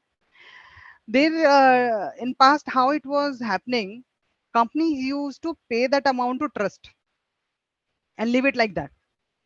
There could be two situations. The amount given to trust is not recoverable. It's up to the trust to decide when they want to spend it. They will obviously give an implementation plan to the companies that this is the timeline within which they will spend it, but the company has no control beyond giving the money. It's out, money is gone, there is no control on that money. They'll not be able to call it back even the amount is unspent. Another situation could be they will give the money to the trust and they have right to recall it back if the amount is unspent. So in past, how it was dealt is ki if you don't have a recoverable, if you don't have a right to recover it, it is treated as a full expense and it is a CSR expenditure for you when you hand over that amount to trust.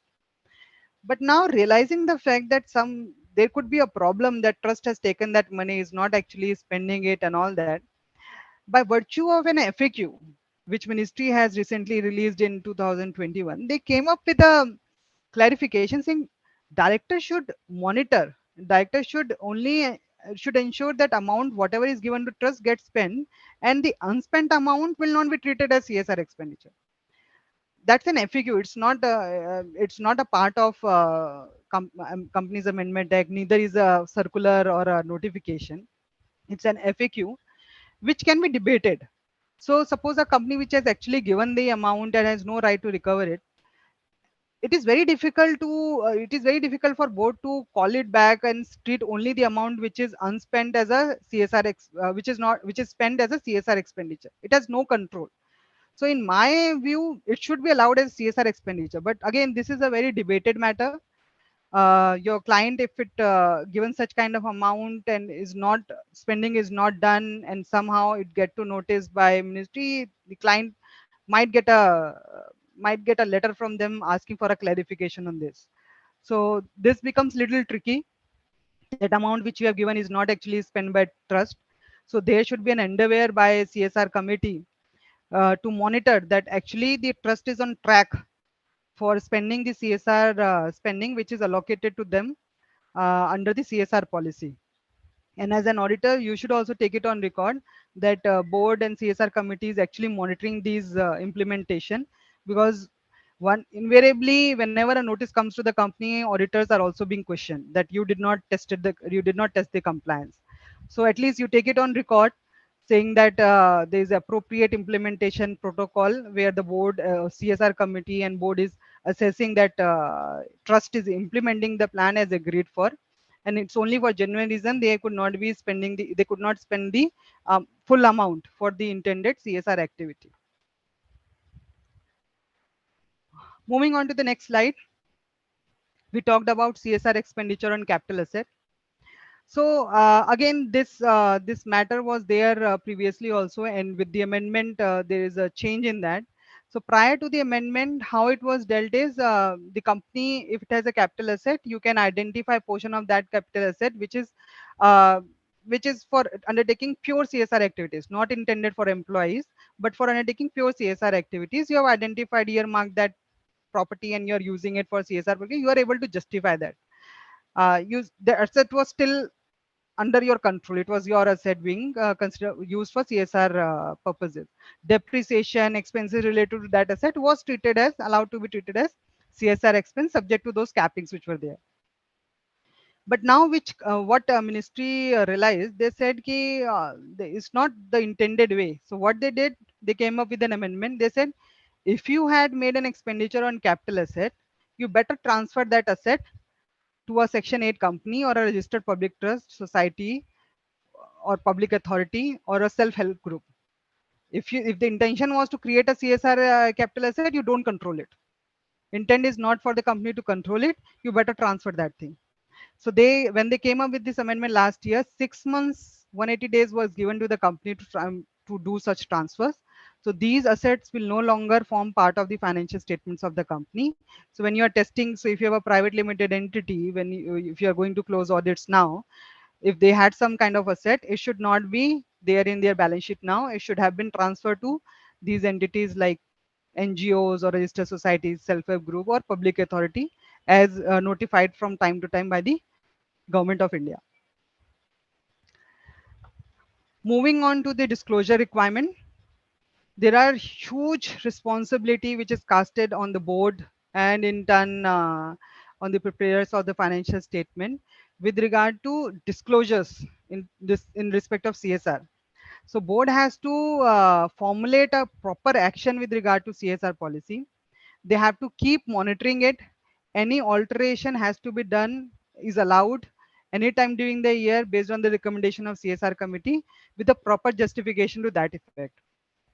When CSR activities is to be undertaken, board should make sure that entities only registered with ROC under CSR form are being identified for purpose of taking those tasks. Board shall also satisfy themselves that funds so disbursed are utilized in the intended manner. And in that situation, CFO or a person responsible for financial management of the company is required to give that certificate to the board. So look, everybody is involved in this chain. CFO is involved, who is looking at your preparation of financial statement. Board is involved, who is authorizing the approval of financial statement. Auditor is involved, who will be examining this financial statement and giving an opinion. So this CSR provision ministry has covered all the stakeholders which are there right from the beginning, from preparers to the end of the auditor report who is issuing the opinion on that financial statement, to be held responsible for any non-compliances happen in this regard. In case of ongoing projects, board is required to monitor these ongoing project and implementation with regard to the approved timelines and ensure that year-wise allocations and modification to the overall projects are done within the permissible timeline. Board resolutions are very important in this case because that will actually demonstrate the fact that board is monitoring the implementation of CSR activities. Board has to pass in case of surplus fund, we have just talked about. Board has to pass a resolution in this regard. In case of capital asset, again board has to ensure that it is being transferred to the entities as envisaged. In respect of board report, there is an annexure which is notified by ministry where a disclosure has to be given. I have a slide on that. We'll take a pause and evaluate it. Impact assessment report. So this was the clause I was referring before, where they endeavor is to spend certain amount. There's a threshold specified. I think it's 1 crore, where the spending is so much. There an impact assessment report needs to be there, which has to be annexed, forming part to the annual report on the CSR, where where an implementation agency is appointed to assess the policy vis-a-vis what actually went on implementation and give that report to the board. Board has to take it on record as part of their board resolution and it should be annexed to the annual report of CSR. CSR policies has to be mandatorily disclosed on the website of the company along with the composition of CSR committee, projects if any undertaken by the board, which can easily be accessed by public. So this is the format which I was referring to, specified by ministry. So on the left hand side, the format relates to prior to April 2020, and after April 2020, since there were amendment with regard to ongoing projects, surplus arising out of CSR program and activities, how to deal with the amounts carried forward. So pursuant to those amendment, now there is a change in the format which needs to be complied with and to be submitted to the submitted by the corporate at the time of filing with the registrar. Penal provision. So as I had mentioned earlier also, this is no longer a comply or explain approach. It is not acceptable because ministry thought it's people are playing around with the provision. They are just not complying it and explaining in whatsoever reason, which is not looking justifiable to them. So so that is no longer the ask from the law. It's a strict comply approach now. We have talked about how the compliance has to be ensured in case of unspent amount related to ongoing or other than ongoing projects. The company, if the company fails to comply with these provision, there are penalty also. The penalty is twice the amount which is unspent or required to be transferred to the respective fund, or 1 crore rupees, whichever is less. In case of officer who is considered to be in default, the amount will be 1/10 of the amount which is required to be transferred to the specified fund, or the unspent amount, or rupees 2 lakh of rupees, whichever is less. In addition to this, if the company failed to spend this amount, the reason for same needs to be disclosed as a part of board report. And these are the provisions which will directly hit for spending and non-spending for CSR activities. Other than that, there is another part which needs to be complied, is CSR committee. So if the company fails to constitute CSR committee, there is a common understanding that nothing will happen. No, it's not like that. If you do not constitute CSR committee, you will go to the general clause, the general penal provision, section 450, where specific penal provision will trigger, and the adjudication and all that will be taken care of under that respective section. Moving on to the disclosure requirement, there is a guidance note issued by Institute to deal with the accounting for expenditure on corporate social responsibility. As a part of guidance note, you have clearly disclosed the gross amount spent, which whether it is spent on construction, acquisition, otherwise, whether the amount is paid in cash or otherwise, all that has to be spent clearly. In respect of guidance note, the recent amended guidance note on schedule 3 also incorporates disclosure with regard to CSR activities. So pursuant to the recent amendment which came for section 135 and in the rule with regard to spending, details of related party transaction like contribution to the trust, entities which are controlled by which are considered to be as related party under section 8 as per the accounting standard, all that has to be disclosed. Whether there is unspent amount, that has to be disclosed accordingly. There are additional disclosure requirement because of MCA notification. This MCA notification is the one which deals with unspending and all that thing.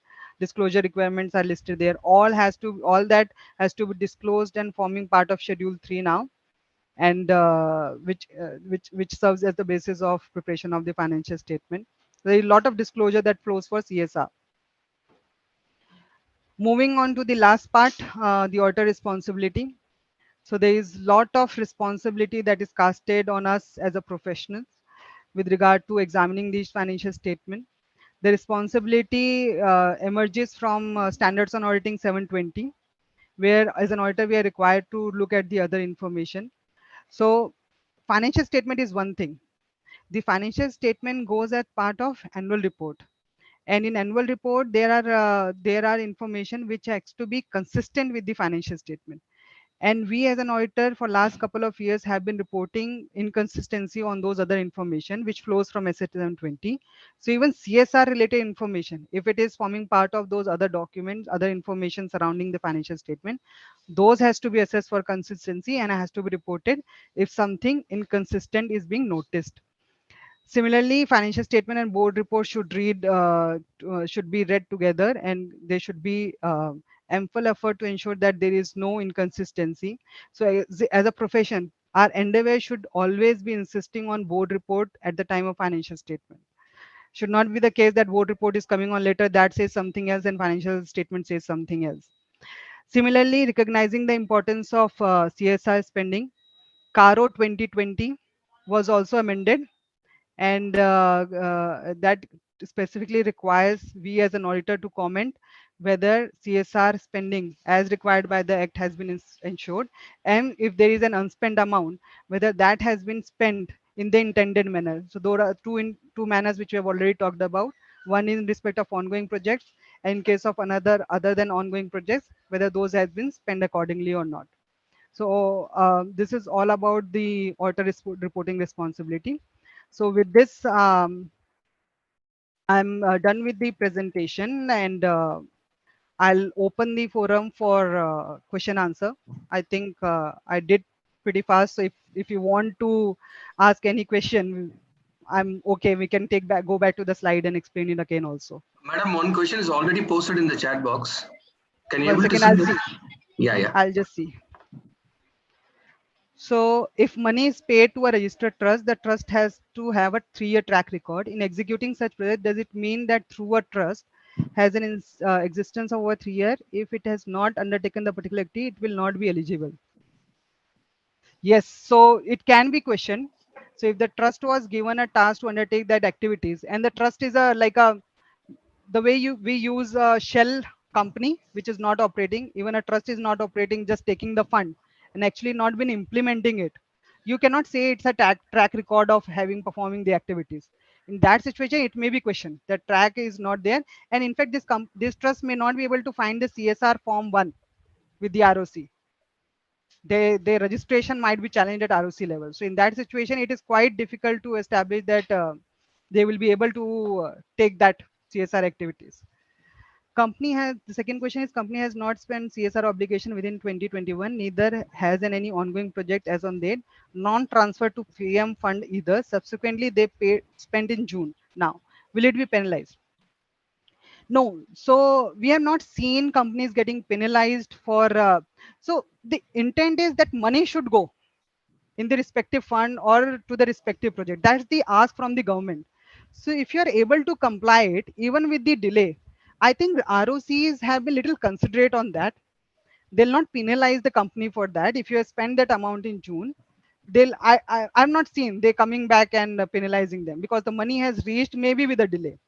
So penalty will not trigger in that situation. We have not honestly seen that. But as an auditor, when you are reporting, do report it as part of CARO 2020. Do not apply materiality on that, because you may be saying only some amount is spent, but please just see the wording of CARO is very clear. Whether the unspent amount is there or not, if it is not there, you have to state that. So do not apply materiality on that. Discharge your obligation. Report that factually. So you will, as a profession, you will be taken care of, and I don't think corporate will be penalized by the registrar for that. As far as request for PowerPoint, madam, nothing more. Only 2 questions have been received so far. Okay, so if somebody wants to discuss, if I went little fast, I'm happy to take up that slide. We started 5 minutes before. I think we finished off in 45 minutes. So if there are somebody Members, wants any to, queries, please inform to the speaker. She will address for that. and I can take up any slide if you want me to be clarifying something specifically.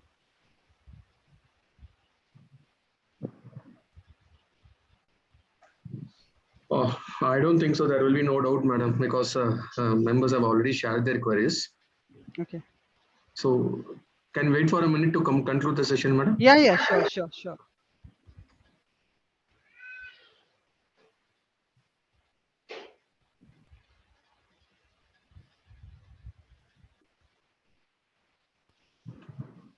Madam, could you share the PowerPoint and PPT, because some members messaged me personally. Yeah, I'll share it. Yeah. And if they want to get in touch with me also, please feel free to share my number also. Happy to answer their question. Definitely, No problem. madam. I already shared the profile of you to the Yeah. members in the group. So could you share the PPT in the chat box?